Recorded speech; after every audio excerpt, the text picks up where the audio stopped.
Students, lecture 3 में हम लोगों ने डिफरेंट टाइप्स ऑफ सेट्स को पढ़ा था, जिसमें रिक्त समुच्चय, एकल समुच्चय, समान समुच्चय, परिमित समुच्चय और अपरिमित समुच्चय का वर्णन किया था, जो कि एक्सरसाइज 1.2 में उनका प्रयोग था।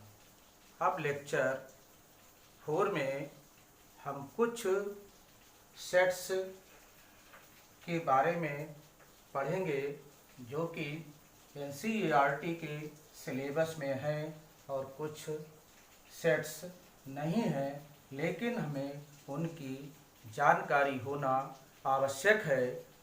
इसलिए सबसे पहले हम तुल्य समुच्चय का वर्णन करेंगे, जिसमें cardinal number of finite set का प्रयोग होगा।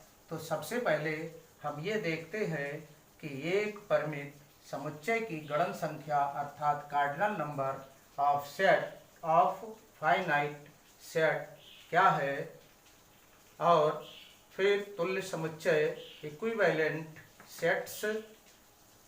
तीसरे नंबर पर पढ़ेंगे समुच्चयों का समुच्चय सेट ऑफ सेट्स, और फोर्थ पढ़ेंगे विसंगीत समुच्चय या असंयुक्त समुच्चय, जिन्हें हम डिसजॉइंट सेट कहते हैं।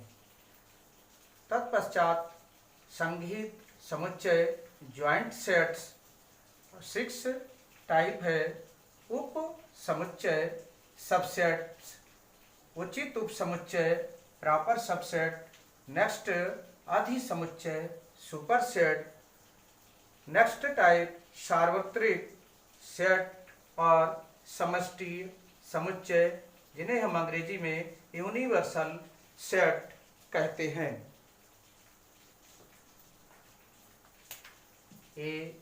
यूनिवर्सल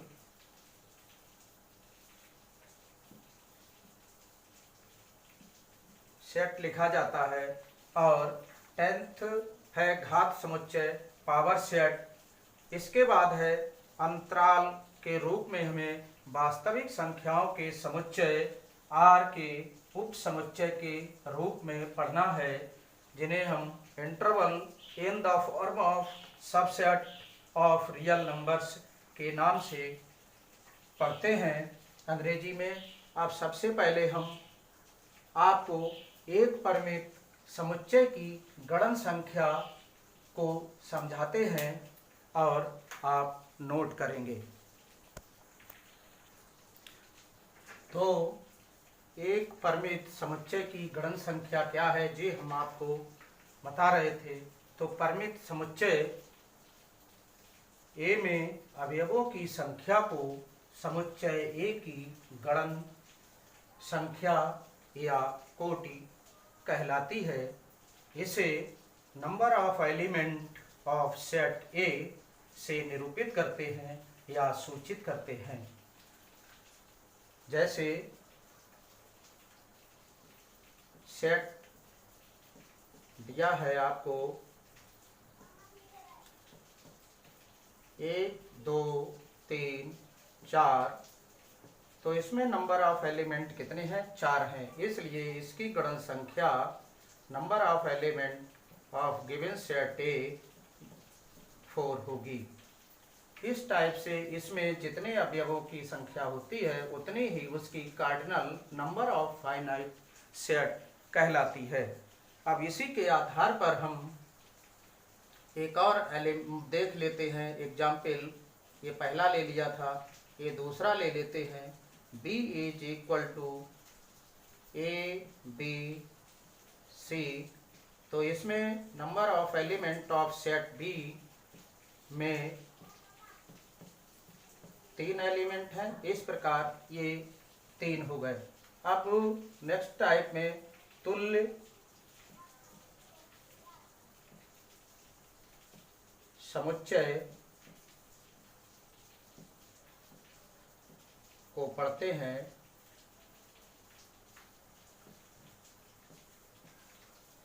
इक्विवेलेंट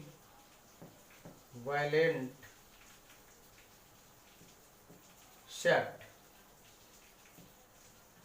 तो इसमें क्या होता है, समरी इसकी कि दो समुच्चय या तीन समुच्चय तुल्य कहलाएंगे यदि उसमें number of element of sets में इक्वल है, अर्थात कार्डिनल संख्या दोनों में समान है, या तीन लेते हैं तो तीनों में समान है, तो इसे हम तुल्य समुच्चय या इक्विवेलेंट सेट कहते हैं। परिभाषा लिखना चाहे लिख लें। इसकी डेफिनेशन आप लिख सकते हैं, दो परिमित समुच्चय हैं ए और बी, तुल्य कहलाते हैं यदि उनमें गणन संख्याएं समान हों।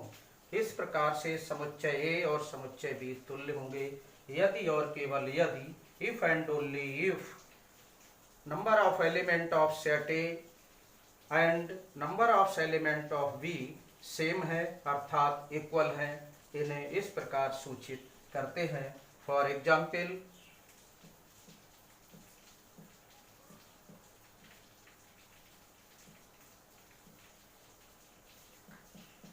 लेट सेट ए दिया है 1 2 3 और सेट बी दिया है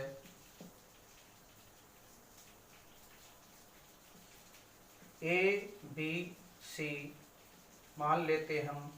तो इसमें number of element of set A 3 and number of element of set B is equal to 3। मतलब इस सेट में कार्डिनल नंबर मतलब जितने अवयवों की संख्या है वो है, और सेट बी में अवयवों की संख्या जितनी है जो गणन संख्या कहलाती है समान है। तो ये और ये दोनों ए और बी तुल्य समुच्चय होंगे। इसमें ध्यान रखने वाली बात यह है, अवयवों की संख्या समान हो लेकिन इन एलिमेंट की वैल्यू सेम नहीं होती। यदि वैल्यू सेम हो जाएगी तो ये इक्वल सेट कहलाएंगे, अदरवाइज ये तुल्य समुच्चय या इक्विवेलेंट सेट, इन्हें हम समतुल्य समुच्चय भी कहते हैं। अब नेक्स्ट टाइप में देखेंगे समुच्चयों का समुच्चय पढ़ते हैं। नेक्स्ट टाइप में देखिए समुच्चयों का समुच्चय, सेट ऑफ सेट्स किसे कहते हैं। यदि किसी समुच्चय ए के अवयव स्वयं भी समुच्चय हों तो उस समुच्चय को समुच्चयों का समुच्चय या समुच्चय परिवार, फैमिली ऑफ सेट अथवा समुच्चय कक्षा, क्लास ऑफ सेट भी कहते हैं। तो बात आई है यहाँ पर कि समुच्चय के अवयव स्वयं भी समुच्चय हों, तो हम ऐसा सेट ले लेते हैं एग्जाम्पल के तौर पर कि समुच्चय बनाए और समुच्चय के अंदर जो अवयव हैं वो भी समुच्चय हों। तो इस तरह से हम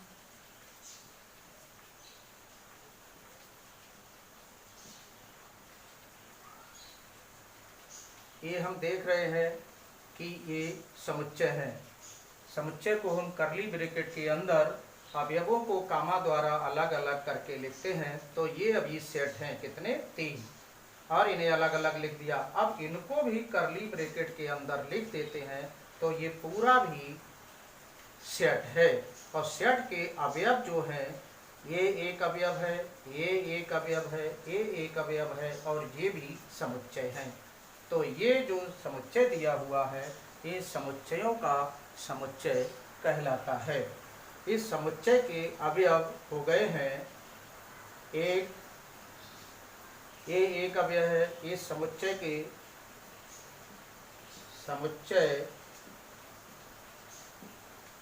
के 3 अवयव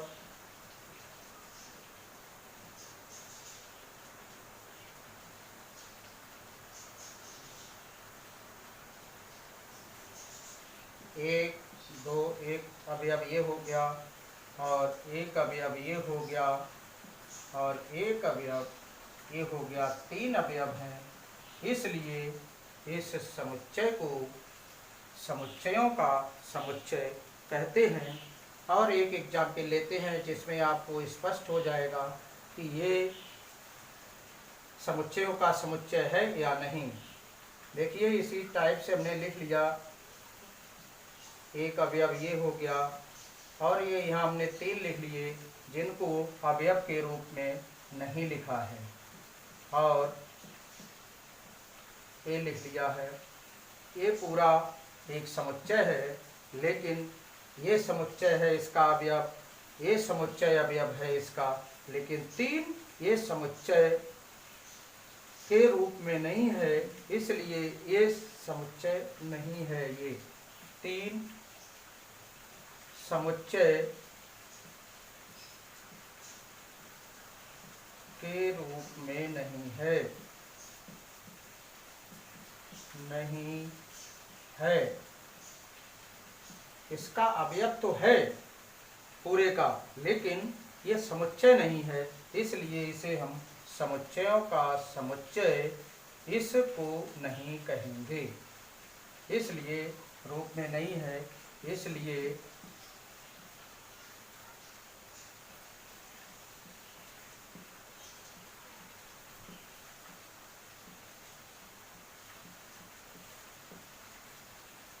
ये समुच्चयों का समुच्चय नहीं है।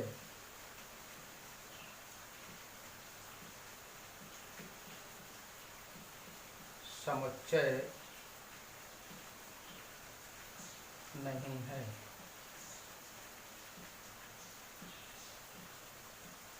अब नेक्स्ट टाइप में चलते हैं आपको कि अगले विसंगत समुच्चय या संयुक्त समुच्चय है, जिसे हम अंग्रेजी में डिसजॉइंट सेट भी कहते हैं। इसे समझेंगे, जैसा कि नाम से स्पष्ट है, असंयुक्त मतलब संयुक्त मीन्स जोड़ने वाला, असंयुक्त मीन्स दोनों या दो से अधिक समुच्चय को ना जोड़ने वाला, अर्थात कि ऐसे 2 या 2 से अधिक समुच्चय जिनमें कोई भी अवयव उभयनिष्ठ ना हो, अर्थात कॉमन ना हो, विसंगत समुच्चय या असंयुक्त समुच्चय कहलाते हैं। असंयुक्त समुच्चय कहलाते हैं। तो इसका एग्जाम्पल है, जैसे Z+, इसका अर्थ है धन पूर्णांकों का समुच्चय। धन पूर्णांक 1 से शुरू होते हैं, धन पूर्णांकों का समुच्चय, और Z- ऋण पूर्णांकों का समुच्चय, इनमें कोई भी अवयव कॉमन नहीं होगा। इसलिए इन दोनों को विसंगत समुच्चय कहते हैं। धन पूर्णांकों का समुच्चय और ऋण पूर्णांकों का समुच्चय विसंगत समुच्चय कहलाता है। अब नेक्स्ट टाइप में संगत समुच्चय। संगत समुच्चय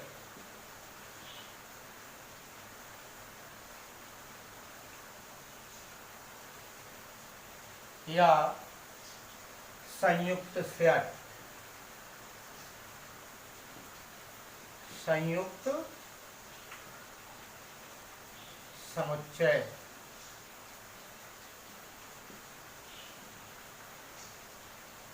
joint set.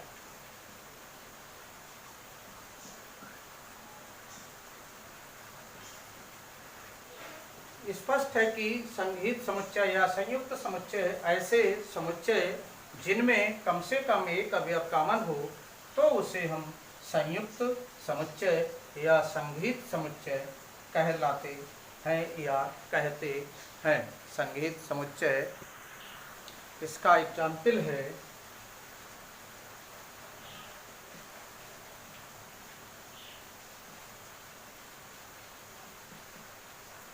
let A is equal to 1 2 3 और B सेट हम ले लेते हैं 3, 4, 5, 6, तो इसमें कम से कम एक अवयव 3 कॉमन है, तो इस प्रकार इन्हें हम ज्वाइंट सेट कहते हैं। अब नेक्स्ट टाइप आपका है उप समुच्चय। तो उप समुच्चय को देखेंगे क्या है, इसको परिभाषित करेंगे।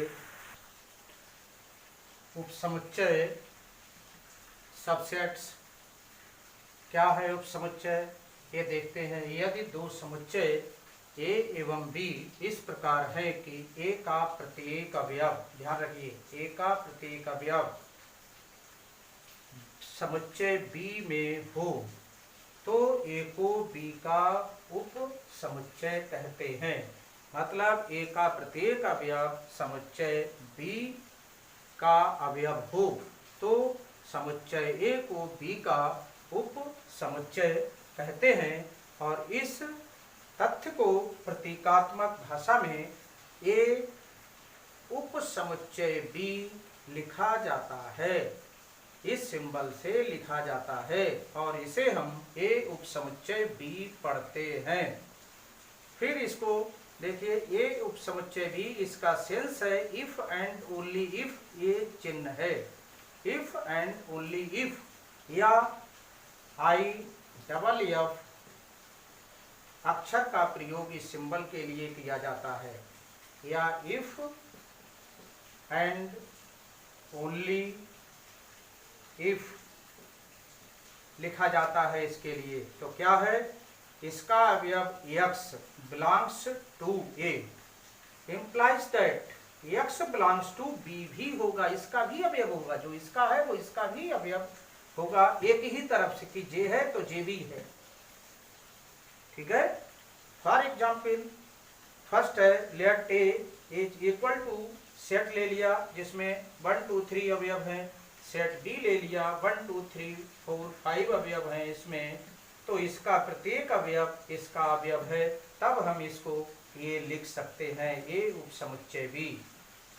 सेकेंड पॉइंट है इसका एग्जाम्पल का, A is equal to 1 2 3, B is equal to 2 3 1, अर्थात जो अवयव इनके उतनी काउंटेबल हैं और वैल्यू में भी हैं, तब इसको हम ए उप समुच्चय बी लिखते हैं और बी उप समुच्चय ए लिखते हैं। मतलब ए बी का उप समुच्चय है और बी ए का उप समुच्चय है। तो इस प्रकार हम इसे ए इज इक्वल टू बी लिखते हैं। जब ऐसी कंडीशन होती है तब हम इसको ए इज इक्वल टू बी लिखते हैं। और यदि ए बी का उप समुच्चय नहीं है, यदि ए बी का उप समुच्चय नहीं है, तो इसे हम इस रूप में लिख देते हैं। मतलब उप समुच्चय लिखकर और उसको काट देते हैं। इसका मतलब है A does not belongs, A does not subset B. ठीक है। अब नेक्स्ट टाइप में चलते हैं, उचित उप समुच्चय प्रॉपर सबसेट क्या होता है। अब देखिए, उचित उप समुच्चय किसे कहते हैं, इसे अंग्रेजी में प्रॉपर सबसेट कहते हैं।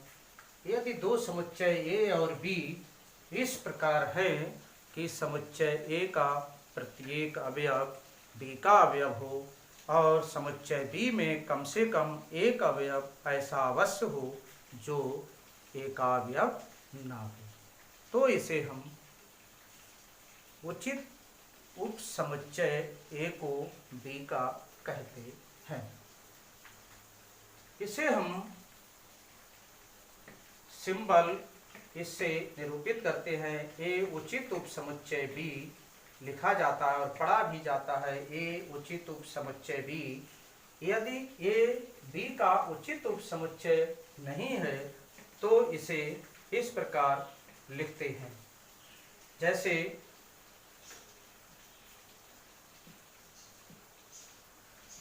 फॉर एग्जाम्पल ले लेते हैं हम, set A is equal to A B और B is equal to A B C D.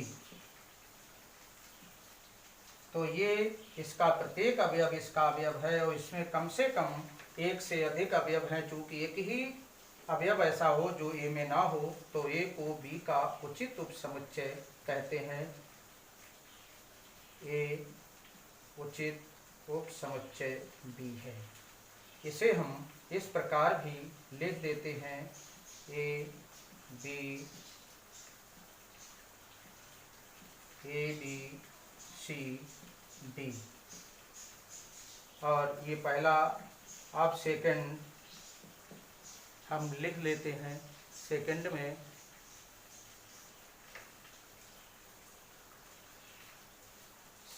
में लिख लेते हैं यहाँ पर ए एक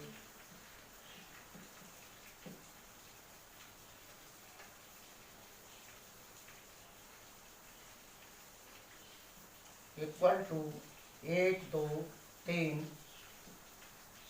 बी इज इक्वल टू 2 3 1।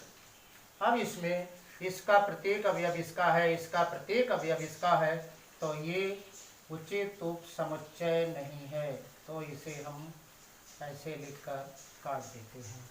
अब नेक्स्ट टाइप में अधि समुच्चय को अधि उपसमुच्चय पढ़ने से पहले अभी हमने 2 एग्जाम्पल लिए थे। अब थर्ड एग्जाम्पल है कि यन सेट है सभी प्राकृतिक संख्याओं का समुच्चय,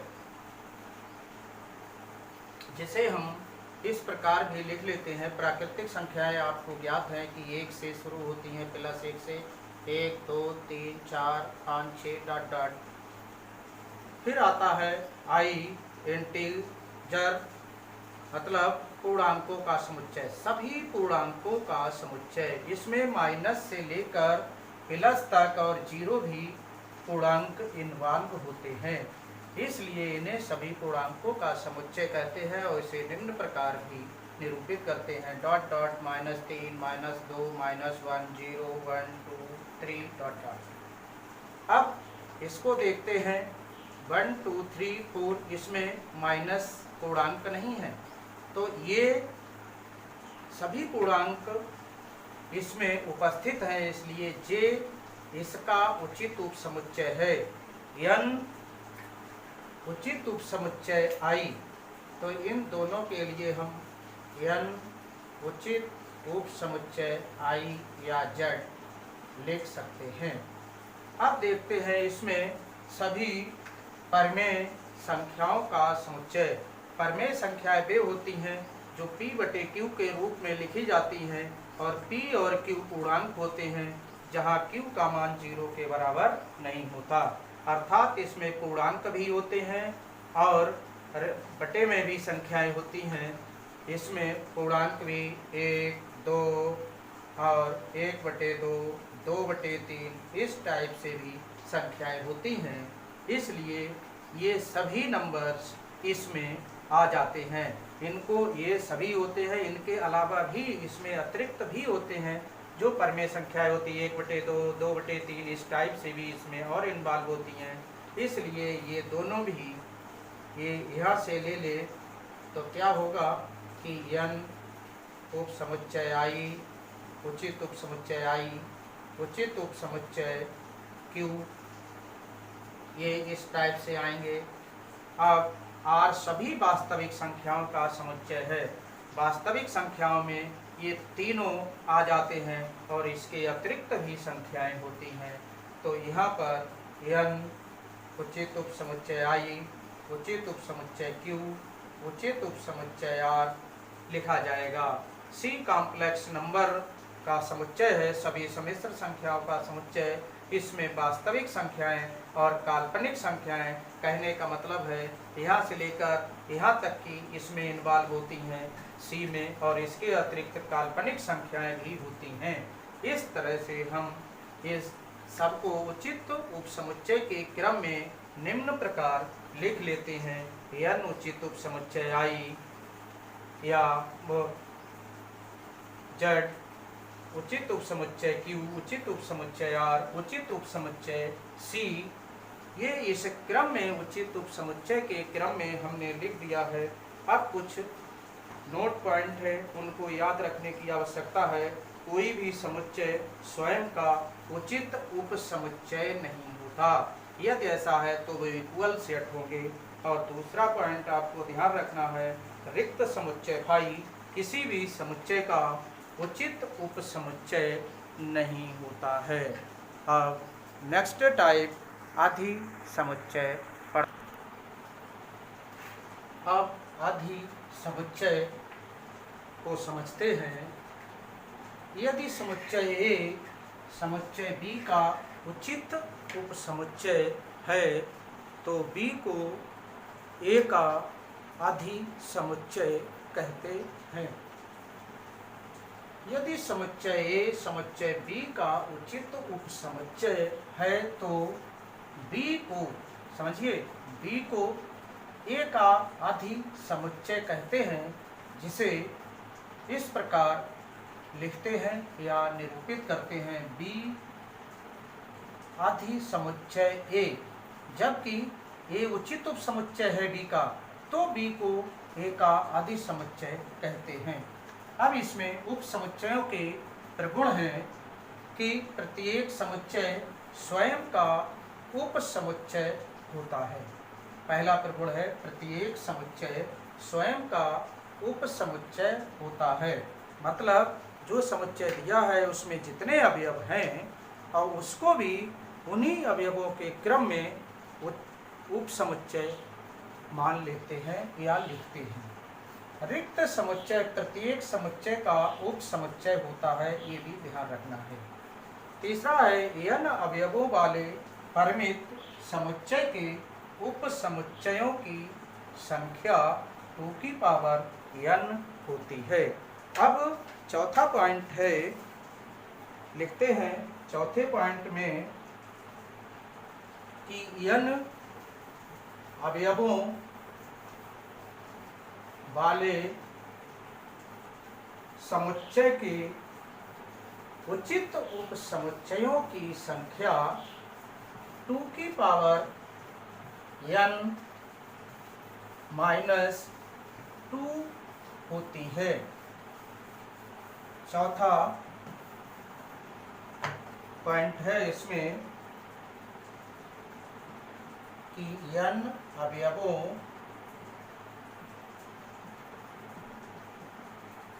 वाले समुच्चय में उचित उप समुच्चयों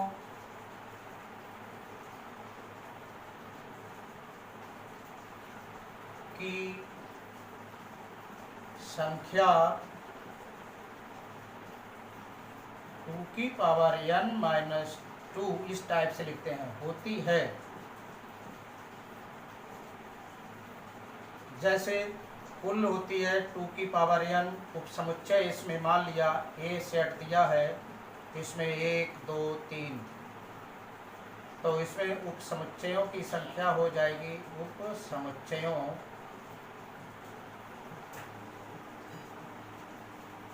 की संख्या 2 की पावर, इसमें 3 अवयव हैं तो 3 लिखा जाएगा, तो ये हो जाएंगे 2 गुणा 2 गुणा 2 बराबर 8। अब इसमें इसके उपसमुच्चय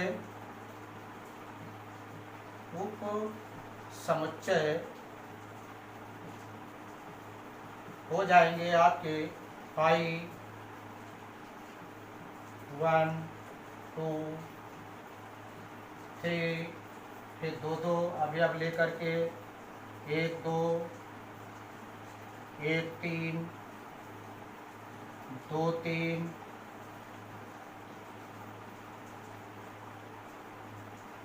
और 1 2 3। वही मैंने कहा था स्वयं का उपसमुच्चय होता है। जो उपसमुच्चय है स्वयं का, जितने अवयव इसमें है उतने ही इसमें। अब उचित उपसमुच्चय में ये नहीं होगा और ये नहीं होगा, इसीलिए 2 इसमें से कम हो जाएंगे और उचित उपसमुच्चयों की संख्या में फाई नहीं लिया जाएगा और ये नहीं लिया जाएगा, और इसमें 2 की power 3 minus 2 is equal to 6 उचित उपसमुच्चय बनेंगे। उचित उपसमुच्चय, उचित उपसमुच्चयों